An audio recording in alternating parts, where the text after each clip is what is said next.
Squid game ये अब तक की हाईएस्ट वॉचेबल सीरीज बन चुकी है और बनना भी चाहिए, क्योंकि ये सीरीज उस काबिल है जिस तरह से इसे बनाया गया है। तो आज हम बात करेंगे इसी सीरीज़ के ऊपर और जानेंगे इसके कुछ इंटरेस्टिंग फैक्ट। तो बने रहो अंत तक। All games hint before playing.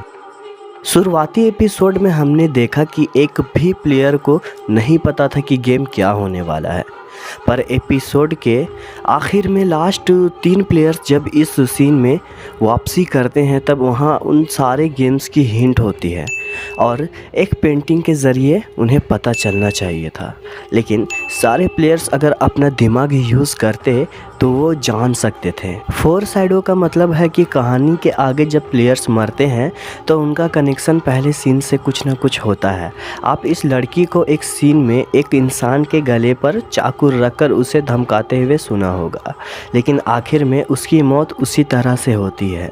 वैसे ही इस प्लेयर की भी होती है जब उसका दोस्त उसे धोखा दे देता है और वो ब्रिज से पानी में जंप कर देता है, और गेम में भी उसकी वैसे ही मौत होती है। और ये अली नाम का बंदा जब अपने मैनेजर से पैसे मांगता है तो उसका मैनेजर उसे पैसे देने से इनकार कर देता है, जिसके कारण अली उससे वो पैसे छीनकर भाग जाता है। और आखिर में भी ऐसा ही होता है जब ये प्लेयर उसके मार्वल्स को अपने पास धोखे से लेकर वहाँ से निकल जाता है, जिसके कारण ऐसा सिनेरियो मिलता है देखने को। आपने देखा होगा गेम को जब मेजॉरिटी लोग मिलकर बंद करवाते हैं तो वो अपने घर वापस जाते हैं और कुछ वक्त के बाद उसके घर में वही कार्ड मिलते हैं। तो उन्हें कैसे पता रहता है कि ये लोग क्या कर रहे हैं? सब चीज़ों का पता उन लोगों को कैसे होता है? क्योंकि आपने गौर से देखा होगा तो कुछ गार्ड उनके कान के पास कुछ चेक करते रहते हैं, वो ट्रैकर होता है, जिसके कारण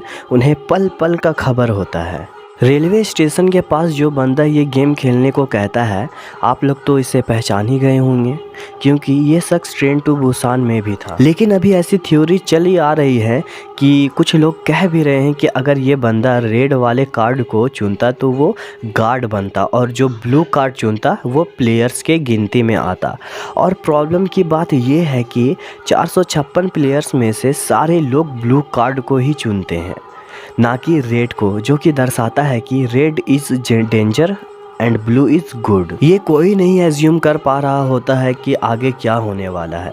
ये सीरीज़ हमें बांधे हुए रखती है, जिसके कारण हम जितने हो सके उतने बार शॉक होते हैं सिर्फ इनके ट्विस्ट के कारण। जैसे कि हमें जब पता चला कि प्लेयर 001 ही इस गेम का मास्टरमाइंड है तो कई सारे चीज़ें हमारे सामने नज़र आने लगती है। जैसे कि पहले गेम में इस डॉल को इस प्रकार कोडिंग की गई होती है जिसके कारण वो बाकी प्लेयर्स को तो टारगेट करती है पर उस नंबर 001 को नहीं करती है। और टग ऑफ वॉर गेम में भी उसके जंजीरें सही से नहीं बंधे हुए होते, जिसके कारण अगर ये टीम हारती तो वो आसानी से अपने आप को छुड़ाकर वहाँ से निकल सकता था।